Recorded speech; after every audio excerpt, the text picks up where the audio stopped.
Welcome to the Unabridged podcast. I'm Ashley. And this is Jen. Join us for bookish episodes and check out our website, unabridgedpod.com, where you can find lots of new bookish content to grow your TBR. Sign up for our newsletter to find out more about online book discussions and upcoming events. Find us on Patreon for extra unabridged content. Join us on Instagram and Facebook at unabridgedpod and message us there or see our website to get plugged into the Unabridged community. You want opinions about books? We've got them.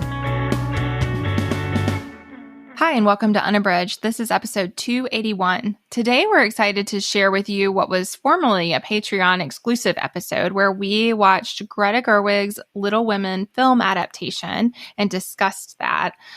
Listeners know that we read Louisa May Alcott's Little Women last year and had great discussions around that. So then we enjoyed watching the film and we wanted to share that with you today. Before we get started today, I just wanted to remind you that this season for Patreon, we have access to resources. So you do not have to be a patron in order to access those. And you can just go to patreon.com/unabridgedpod. And then there's a tab for shop, or you can just do /shop. And that will show all the resources. There are book discussion guides and discussion questions for particular books and things like that. And so you can just take a look at those. But we really appreciate your support on there. We really appreciate our patrons who keep our podcast running. And then we also appreciate if you purchase things there. That is a big help as well. So thanks for your support. Before we get into our Little Women discussion, we wanted to do our bookish check-in. Jen, what are you reading? I am almost done with Jessica Joyce's The X-Vows. She is a new to me romance author, but I am devouring her books. I have found that I absolutely love her writing style and just her ability to develop these wonderful character-focused romances. So this one is a second chance romance, and it focuses on Georgia Woodward, who has been best friends with Adam and Eli since she was 15. Adam had sort of taken her under his wing when they were in elementary school. Her two best friends had treated her really poorly, and Adam saw that and sort of rescued her. And then Eli just moved to their town and to their school, and he did the same thing for Eli and swooped them into their friend group. And the three of them were very, very close, clear through college when Eli and Georgia started a romance. They moved to New York together. This is all in the past. So they moved to New York together where he had gotten a really good job. They were excited to start their life together. And then because Eli had some anxiety focused on job security because of his parents' situation, he became so determined to progress in this job that he basically started neglecting Georgia. And Georgia understood that he was doing that because he felt like he needed to have stability for the two of them, but she was feeling quite excluded from it. Her mom walked out when she was 3. She has some issues with being abandoned, and so everything fell apart. 5 years later, Adam is getting married, and Georgia and Eli are his best people, and they don't want to ruin anything for Adam, so they have determined to tell Adam that they are still friends and that everything's okay, even though that is a real lie. So Georgia is obsessed with lists. So she has made up a series of lists of rules that should govern their behavior, things that they can and cannot do. And yeah, so Eli arrives to help, and Adam and Grace, his fiance, swear that their wedding is cursed because all of these things start going wrong. And so Georgia and Eli have to step up together, of course, to save the wedding of their best friend, all while trying to convince them that they are friends and nothing else. So yeah, it's complex, obviously. It's a lot of fun, but I found myself crying at several points. I feel like Joyce just really excels at writing deeply emotional stories. They are open door, so be aware of that if you dive into her books. But yeah, she is a relatively new author, so she doesn't have a deep backlist, but I'm really loving her work so far. So I'm eager to read what comes next. But anyway, this one is her newest novel, and that is The X-Vows by Jessica Joyce. Wow. That sounds really fun, Jen. Yeah, I'm really enjoying it. I think I have the epilogue left, and that's it. So. Nice. What are you reading, Ashley? One of the books I'm reading, I'm listening to this one thanks to Libro FM, and we're recording a little ahead of of the release date here. And so I'm still in my witchy season, which might continue well into winter. We'll see. I always enjoy reading witchy books. This is H.B. Akumiya's Bad Witches. And I am loving this. The audio is excellent. It's a pretty complex story that has a lot of main characters. So there's a couple of different things going on. There is a witch sphere that the human world is not aware of, and there are some things happening there, and you're getting some insight into that. So there's some things that aren't going right and haven't been going right for a long time, and you're seeing some of that and some of the characters who are involved in that and trying to keep order in that society. Then there are these three separate women, Maya, Gabby, and Delali, and all three of them we start to meet individually, but they all have the same birthday. They're all turning 22. And they all have this series of coincidences that lead to them meeting each other the night that each of them has their birthday. And so they are very different people. And I think part of what I'm really loving is just seeing how these three very different women come together and kind of get to know each other and the different ways that they accept or resist, or some of both, the things that are changing around them. But as far as these women know, prior to this bizarre meeting, they don't know anything about the witch sphere. They are not witches that they are aware of. But then this series of unusual things starts happening starting on that night that make them question if maybe things are different than they were aware of. And so some of that starts to unfurl, and they get to know pretty quickly a mentor, and the mentor starts trying to illuminate them about this society and who witches are and how their society works and all of those kinds of things. And so there's a lot of things I'm really enjoying, but part of what I really like is just that it's these very different people, and they're thrust into this very complicated and odd situation. And so all of that is just really interesting. I did not realize when I first started, but it is the first book in a series. So I just want to mention that for people, because I've had several experiences lately where I'm reading a book and then I'm like, uh-oh, I don't think this is going to end at the end of this book. And so I am very excited that I'm reading it. I might have thought about waiting until a little bit closer to the next release if I had realized that it was going to be a series, but I will be excited to continue, I think, because it seems really fun and interesting, and I like the characters a lot. So again, that's H.B. Akumiya's Bad Witches. I have that one on my Libro queue as well. So it sounds like I was going to say I would get to it soon, but yeah, I do think I'll take that advice and maybe wait until I know book 2 is coming. Exactly. Even just knowing what the publication date might be, because yeah, this one just came out very recently. So it came out in August of this year. So I feel sure that there's a bit of a wait before the next one, but really good. And I'm excited to read more from Akumiya. Well, we hope that you enjoy our discussion of the Little Women. This is, again, Greta Gerwig's adaptation. It was my first time watching it. Jen had seen it a couple of times, right, Jen? Yes. And we hope you enjoy listening in on this Patreon exclusive. And then we are going to pop back at the end here and do a lit chat game to wrap up.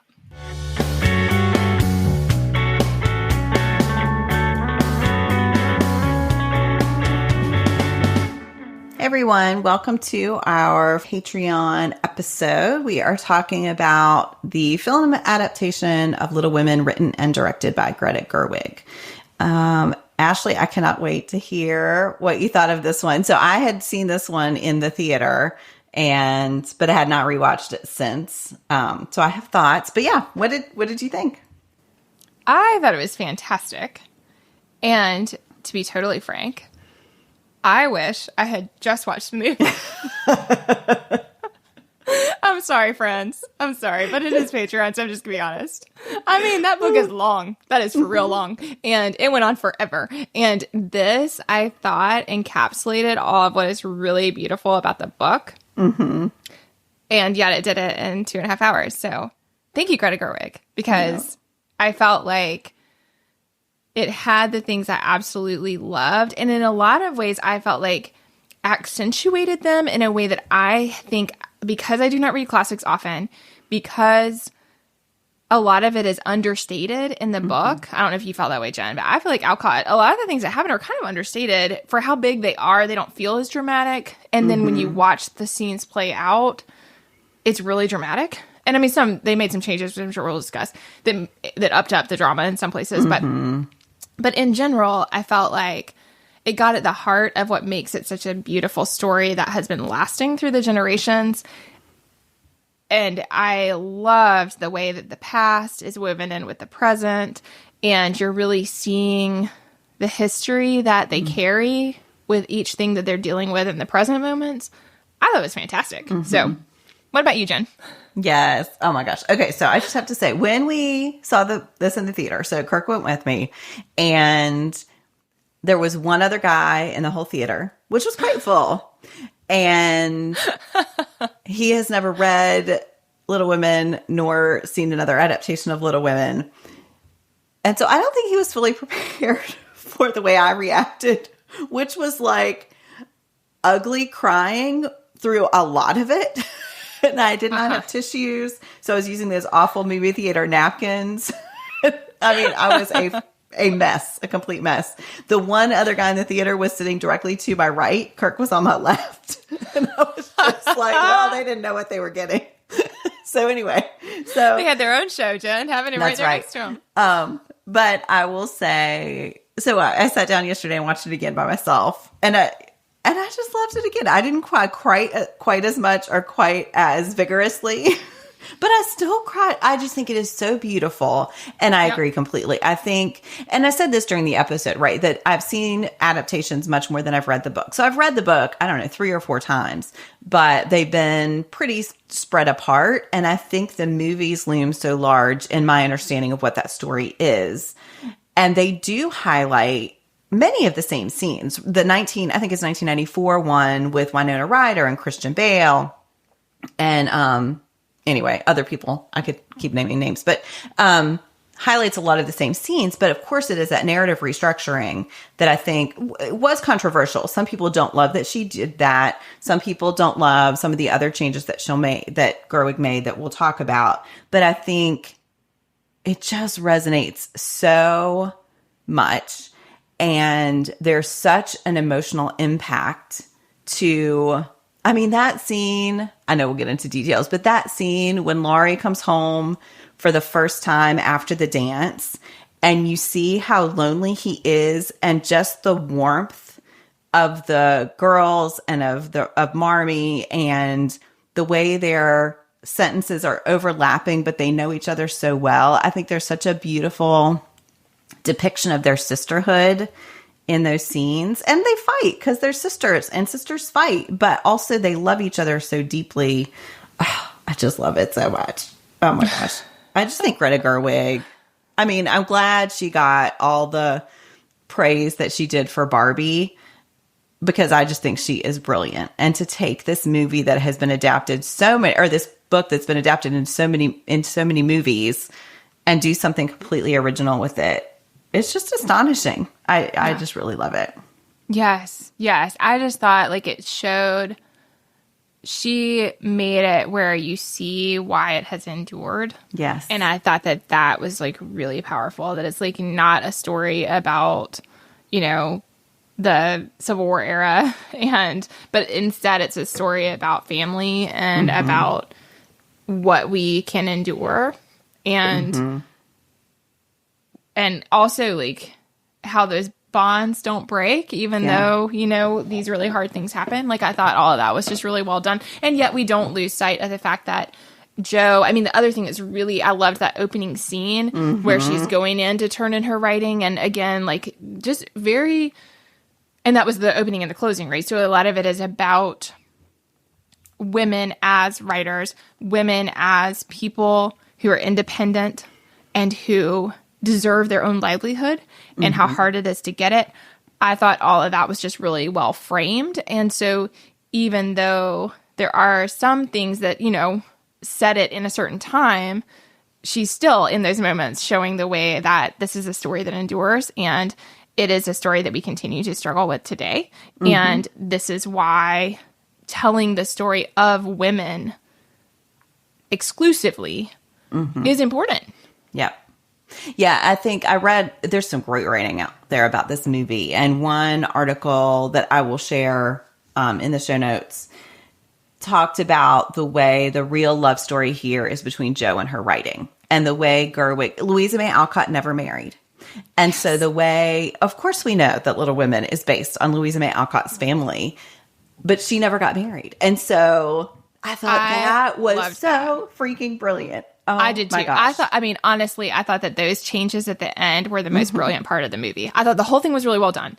But it was very meta. That commentary about her talking to Dashwood. Yeah.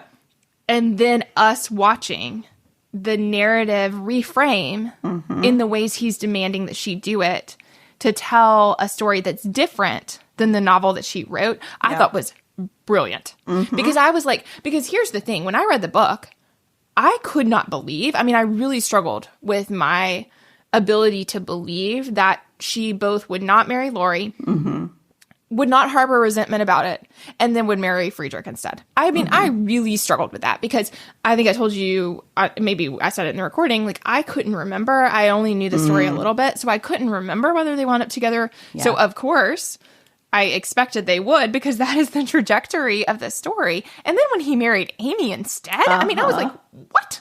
And so I think it both speaks to how romantic tropes and what you expect to have happen and what we consider a happy ending, but also whereas this is a pragmatic ending. That is a very realistic thing that he could have married the sister instead, and for a million reasons.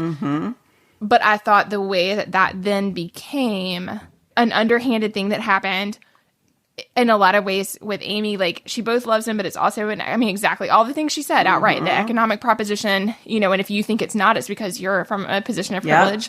But for anyone who is not a man and not in a position of privilege, it is an economic transaction. That's all there is to it. And so there's all that. There's all that with Aunt March that I thought was more direct in the film, still deeply resonant today. Yes. And that was really powerful. And then when Jo changes her mind, she does the letter and all that. I thought all of that made it believable that then in the end she would have stayed on her own. And yet the story is retold to make audiences feel better about what we consider a happy ending. I thought that was brilliant. When she talks about her loneliness, I thought, oh my gosh. Especially after we need to talk about the casting eventually, but yeah. I did want to say, because that speech you were talking about, I'm pulling up the trivia now on IMDb. Amy's big speech about marriage was not in the original script, but was suggested by Meryl Streep. After working and talking with the writer and director Greta Gerwig, Streep asserted that there needed to be a moment in this movie that allowed modern audiences to understand the true powerlessness of women in that period. Not only could they not vote or work, but through marriage they would lose ownership of their money, property, and children. According to Florence Pugh, the lines were given to her a few minutes before they were due to shoot the scene. It was handwritten on a piece of scrap paper. And I was like, oh my gosh, that's the best trivia ever. Yeah. I love that. Yes, and that's funny because I do think it's very consistent with Streep's portrayal of Aunt March. Yes. That again, we can never, she's so wretched at the people wedding hate her. when she's but she's you're gonna get tired of this cottage life, I know. But again, she's also cutting to the core of if you don't care about money, it's because you have enough luxury to not care. Yes. And anytime anyone loses sight of that, they're forgetting how hard it can be and how when you don't have enough, that is your only concern because that's what it takes to survive. Right. When Jo says, well, you're not married. And she says, that's because I'm rich. And she's, I just, so good. It's so good. It's such a smart retelling. It is such a smart retelling. And I really just felt like I said, I felt more, I definitely shed a lot of tears, which I don't love. Patreon listeners who I'm always like, do I have to do this? Is this necessary? I always tell my kids to feel their feelings, and yet I don't love feeling my feelings, especially when it comes to physical. My nose is running. It's just inconvenient. My experience in the movie theater. You got to have the tissues with you. Why did I take tissues? Anyway. inconvenient. Yes. I mean, I knew Beth was going to die. So even if I wasn't going to cry through the whole thing, I knew I was going to cry at that scene. You are normally such a planner. I am surprised that you did not have those things on hand. But anyway, I knew I'd feel sad about Beth, but I think that I felt the poignancy throughout. And I think that's part of what's done so well. Is like, it's not just the moments with Beth. It's like throughout, your heart hurts for them and all the hard things that they experience and the ways they hurt each other. Yes. I mean, oh gosh. But Amy, I mean, there were times I really just liked her in the book, but I just liked her a lot more. Oh, interesting. See, I like her more in the film than I do in the book. Oh gosh. She is. I do think she's more rounded in the film because of the things like you said, that speech that she gave was really impassioned. Even the stuff like she wants to be the best artist and she can't be the best, she doesn't want to do anything. I mean, even that is like shows kind of this desire for like her ambitious nature and not having anywhere to put that ambition as a woman. And what do you do with those ambitions? I thought all of that like really resonated with me, but maybe I was just salty because she married Laurie. I don't know. I just thought it was so smart. Like when he first makes a romantic overture toward her, right? And she says she's come in second to Joe her whole life. And she can't. And I just thought, I mean, Jo is amazing, but man, she would be tough to have as your older sister. Yeah. And so you can see how Amy is constantly trying to find the path that does not put her in direct competition with Jo. Yeah, I just thought I really love Florence Pugh. And I think she brought that character to an empathetic light that I had not felt before. Because, normally I'm so even in other versions, when I'm like, I'm glad Jo ended up with Friedrich, but it's like, but Amy shouldn't have. Anyway. Yes. Well, I did think she played it brilliantly. I mean, I really felt like, but I think I was just horrified by some of the things she did, which again, I mean, you're supposed to feel that way. And I think exactly what Jo said about how she always managed to miss out on the hard things. And so you see that also, and both that is just tension between sisters, but also that like she does miss out on, those. So I felt like the conflict between them was heightened really well in the film, and that you feel that friction. But I was just sad. I mean, and a lot of times, I mean, Laurie is kind of terrible. Yeah. And so it's funny to like feel sad that it didn't work out between him and Jo, because I'm like, why do I feel that way? Because Jo is fantastic. Because we're programmed to feel that way. Is Laurie fantastic? I don't know. He's kind of mopey and he's kind of self-absorbed. And like, maybe he's not so, not so great, but I always love the chemistry between them. And, I think that in a lot of ways he brings out the fun in Jo, and otherwise the scene at the ball or at the dance where they're out on the porch. Yeah, I think that encompasses what you're talking about. It's just that he's right there being silly with her and allowing her to be silly and not expecting her to be ladylike. Yeah. And that, like she's kind of her fullest self in a lot of ways with him, it feels like, whereas a lot of the other times she's so caught up in her responsibilities that she doesn't get to be more than that. And I guess that's the part that I feel sad about. And I think I did feel like the part with Friedrich, I believed more in the book than I did believe it in the film. So that's why I thought, that was brilliant, where it was like, let me rewrite. I mean, basically, I could imagine people like erasing and then writing again, because it was like this idea of like, oh, well, that's not the ending. Right. But if you need this ending, then we will tack this on instead. But I feel like we didn't see, he was just so underdeveloped in the film version that then it's like not believable that, that one dinner together is going to like make up for. There's a really hard scene where he is like so critical of her writing. But in the book, that is more contextualized, whereas in the film, it's kind of out of the blue. And it does not put him in a good light. And I didn't like that part in the book either, because I'm like, who are you to be saying these things to her? And like, how dare you criticize what brings her income or doesn't? Like, but still, larger context, I could like manage it. Whereas like here, it's like we had that scene that was really hard. And then we have the scene where he just shows up randomly and Laurie is so indignant that he's there. And I wanted to slap the man. Yeah. But then all of a sudden she's chasing after him in a carriage. But again, because it was like, you had those scenes in between where you watch the writer saying, oh, okay, you need a happy ending. Like, here's the rain. Here's the carriage. Here's the umbrella. Sure. Yes. And that made it believable. The one article that, again, I will link in the show notes talks about how the restructuring of the narrative allows Gerwig to set up these echoes, right? That Friedrich telling her that her stories aren't good is paralleled with Laurie being such a jerk to her and talking about what she needs to do to be happy, and that both of them are very well-meaning, but also showing that they just cannot understand her perspective at all. They cannot live her life. They cannot understand those financial concerns. They cannot understand what it takes to be an independent woman. And I was like, yeah, that is really brilliant. Just the little touches. Gerwig is able to emphasize the parallels that are in the book, but are not emphasized because of its length and because they're spread apart in the book. Whereas by restructuring the timing, you could put them in proximity. Yeah, it was a great review analysis, that I thought, and the author knows a lot about Alcott's life, and so was able to bring that context as well. I really loved Laura Dern's Marmee, because I thought she didn't seem as self-righteous as Marmee does in the book. And I loved the conversation she has with Joe about being angry. And I believed it in a way that I haven't necessarily, not that I didn't believe it, but I felt it maybe in ways that I hadn't before.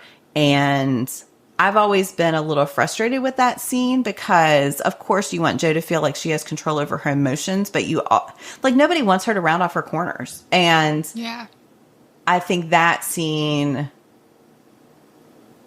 made me feel like it wasn't rounding off her corners. It's just a way that you have to be able to get through every day without being enraged all the time and letting that out all the time and then dealing with the consequences of that rage. Yes. And so I thought Laura Dern is great, but I thought that scene for me was like, oh my gosh, this is why she needed to be this character.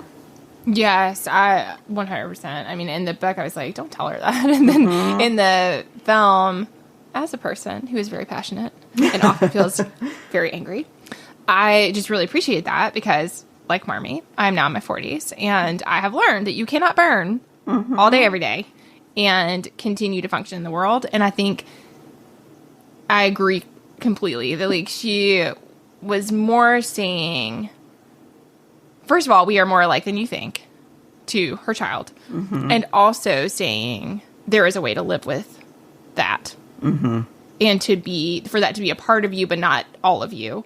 And I thought all of that was just like so honest. And yeah, I really felt it in that scene. And then also, I just thought she added a lot of depth to the Marmee character.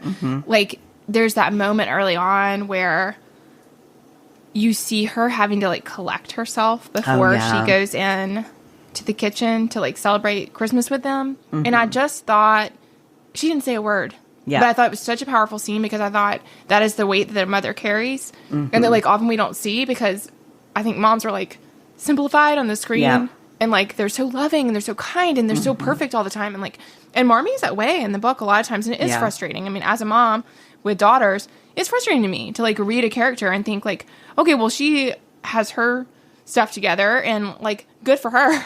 Good for her to, like, know exactly what to say to them and always be, like, reminding them how to be right, you know, and be good. And yet I thought that there are a lot of moments like that one that I thought was striking early on, but I think you see it several times, where it's not even what she says, but how she portrays the feelings that Marmee holds in order to carry on for her kids. I just thought was, like, really powerful. Yeah. We haven't talked about Saoirse Ronan yet, but I just thought she was... Yeah, again, the casting is just impeccable. And I thought she, as Jo March, is just perfect. And again, it's what you're talking about. Just, there's so much in silence and just in her facial expressions. And you can see so much beneath the surface, even before, you know, she has great speeches and she's a good talker. And yeah, but you just see everything that she's going through in every moment. I just thought the casting is beautiful. Yes, I thought she was fantastic. I don't know that I've seen her in anything. I was just looking to try to see if I have seen her in other stuff, but I thought she was phenomenal. Yeah, she's really good. Consistently. I mean, I haven't seen all of her movies, but everything I've seen her in, she's always amazing, but I think this is such a great role for her. She worked with Gerwig in Lady Bird before this one. And apparently there was some hesitation about casting her again, but Ronan just said, I am Jo March. and Gerwig was like, well, that's a Jo March kind of thing to do. And yeah, which I love. I love that story. I love that too. That's fun. Yeah. I was going to say earlier that I thought the commentary about where, again, all the rewriting toward the end I thought was just really well done. And I'm sure that there are some purists of the novel who probably were very anti that, which I understand. I mean, if you've read something, 25 times and you love it with your whole heart, it's hard when people stray from what you think is perfect. So I totally can see that. But I thought that part with Dashwood, where she is trying to get him to pay up front, and he's like, oh, I'll give you $500 for the rights. Yeah. And she is like, what does that mean? And I thought, first of all, again, this hasn't changed as much, right? Mm-hmm. The dynamics between this white, older man and this young woman, the power plays already in place that bring them to that table put her at a ridiculous disadvantage. Yes. She has no idea how to bargain for herself. She has no idea. No one's ever taught her how to do those things. And she does not feel this like entitlement and power. And yet she knows she has written this thing that is hers. And basically, I mean, when you think about like how the tiny percentage she gets out of this thing that she created, I mean, it is ridiculous. Again, this continues to be a problem in the publishing industry. So she's the one who put the brains behind it all. And yet like he's going to get this ridiculous percentage of what it is worth. And on top of that, he's not going to pay her anything up front.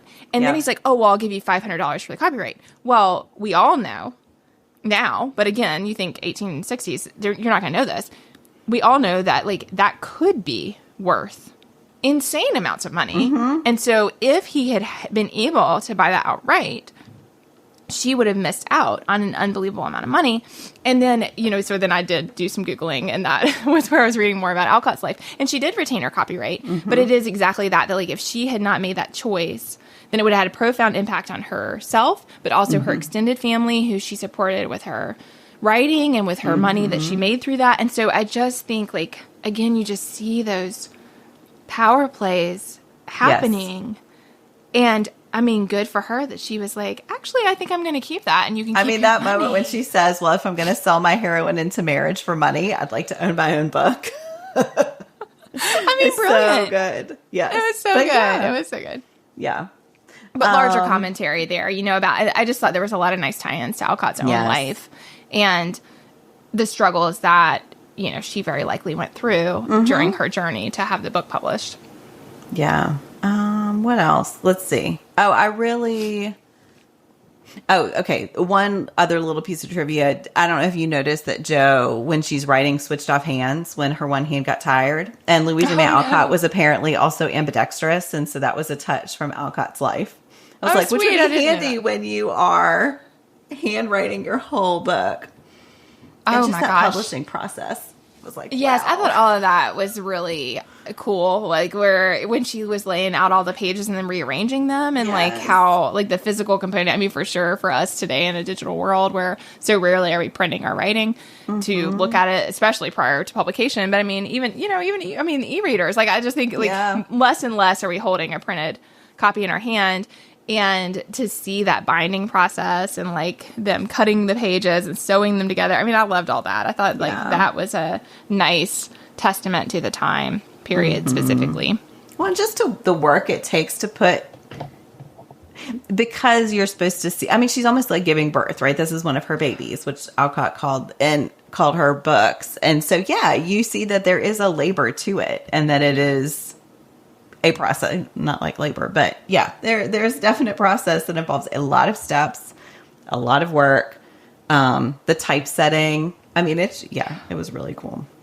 I also love the conversation that Jo, well, all those sisters are there, but it's primarily between Jo and Amy, that writing doesn't confer importance, it reflects it, is what Jo says. And then Amy's like, well, why can't it confer importance? Why can't, maybe people don't see women's daily lives as important because nobody writes about it. And so I loved, it's a very modern kind of conversation to have, But I really loved that they had it and that was articulated in the film. That yes, right. This is art too.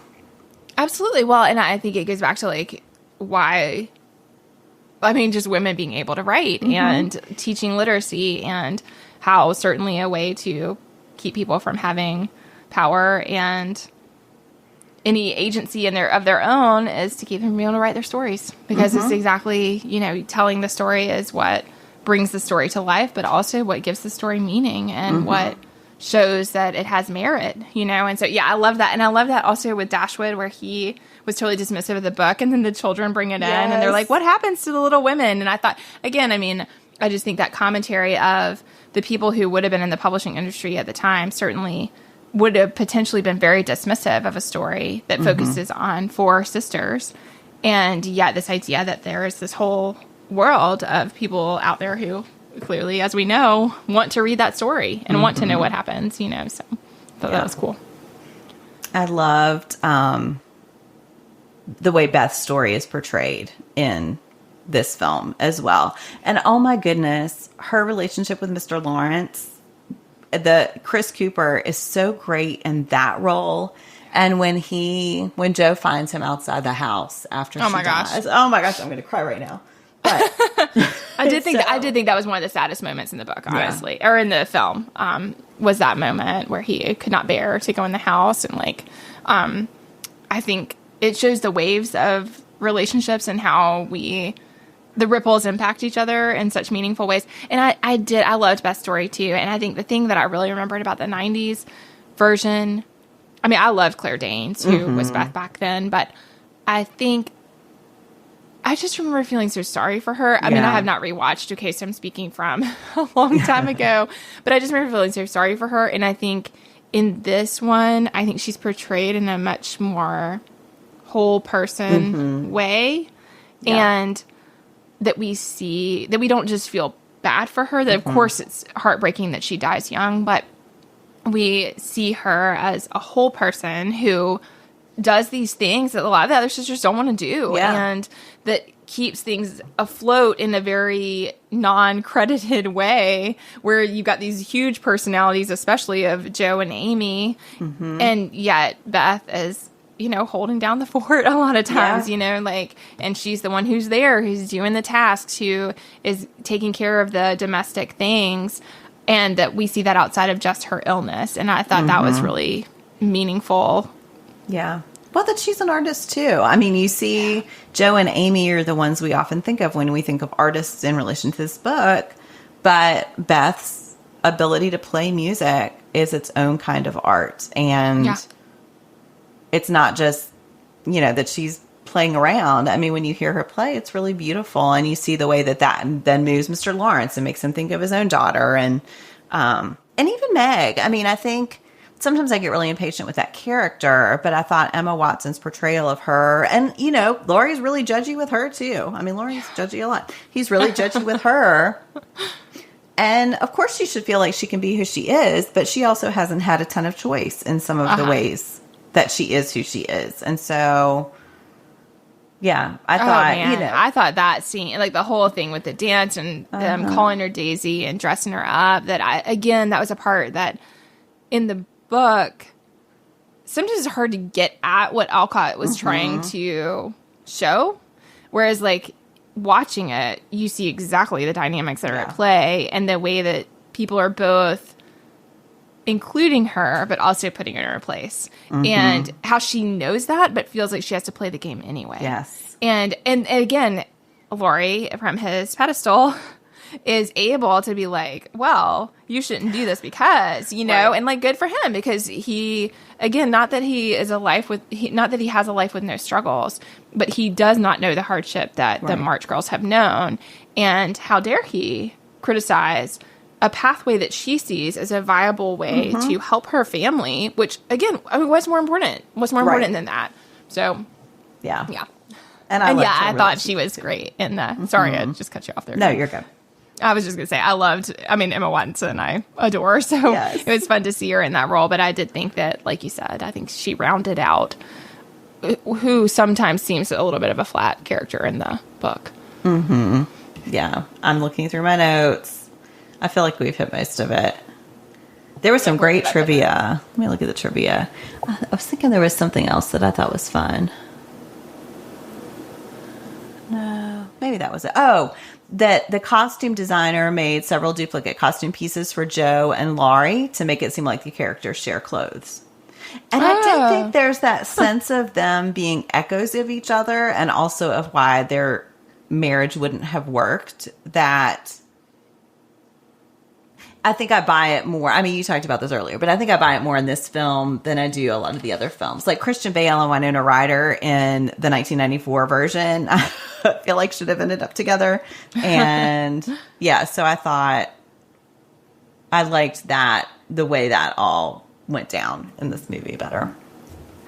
I think that's most of my stuff. I mean, I just loved it so much. And again, I know people have objections to it, but for me, like you said, it takes the parts of the book that I love and focuses on those. And then the restructuring just adds a resonance that I don't think another version has for me. So, yeah, my feelings too. I was looking back over my notes, but I feel like that is what stood out to me the most. So, All right. Well, we would love to know your thoughts about this version of Little Women, or if you have another version that you want to talk about. I haven't seen the one with Katharine Hepburn for a long time. I watched that when I was a kid.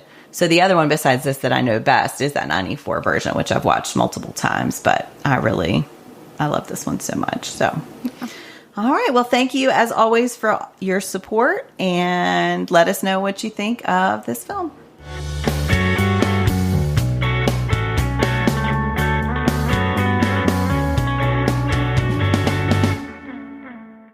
well, we hope you enjoyed that discussion of Greta Gerwig's Little Women. To end our episode today, we are going to do what we've been doing this season on our non-book club episode times of asking a lit chat game question. This is Book Riot's game. Jen has this, and she always just pulls a card and we answer the question. So here we go. All right. What book would you recommend for a broken heart?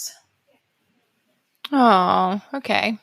Do you have one, Jen? So my thought process is sometimes I want to wallow.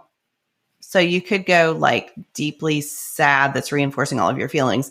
But sometimes I want to be knocked out of my heartbreak. So the first one that popped into my head is Jessie Q. Sutanto's Four Aunties and a Wedding? What's the first Aunties book? Yes, I think it is it's Dial A for Aunties. Dial A for, the first one. Dial A. So I think that's what I'm going to go with, because I mean, there is murder in it, but I don't feel like that really has anything to do with heartbreak. And there is a romance element, but the main focus is on the main character's relationship with her family. And it is funny. I think the audio for that one is great. And I remember having to pause what I was doing because I was laughing so hard at parts of that. And the audio is excellent. So I think that's my recommendation. What about you, Ashley? Yes, I think that's a great recommendation. And in fact, I read and listened to multiple Sutanto books amid my health crisis, and I found that very suitable for that. So, of course, a health crisis is different than heartbreak, but has some similar elements as far as the way our bodies respond and the way that we are seeking comfort. So I think that's a great recommendation. I am going to go with the first one that popped into my mind, which is Sanju Mandana's The Very Secret Society of Irregular Witches. And I am going with that one because it has a lot of the things that you were describing, Jen. It is cozy. It has a very strong focus on finding community. There is a romantic element, but it's very much a book about finding community. And so I think that would not be off-putting to people who are experiencing heartbreak. And I just love that book. So I think it would be a great choice. I still need to read that one. It's on my list. So good. So good, Jen. You would love it. Well, thank you all for listening today. We hope you enjoyed this peek into what our Patreon episodes sound like. And we are looking forward to being back with you soon. Thanks for listening. Do you have comments or opinions about what you heard today? We'd love to hear them. You can find us on Instagram, Facebook, and Twitter at Unabridged Pod, or on the web at unabridgedpod.com for ways to support us. To get more involved, you can sign up for our newsletter, join a buddy read, or become an ambassador. Thanks for listening to Unabridged.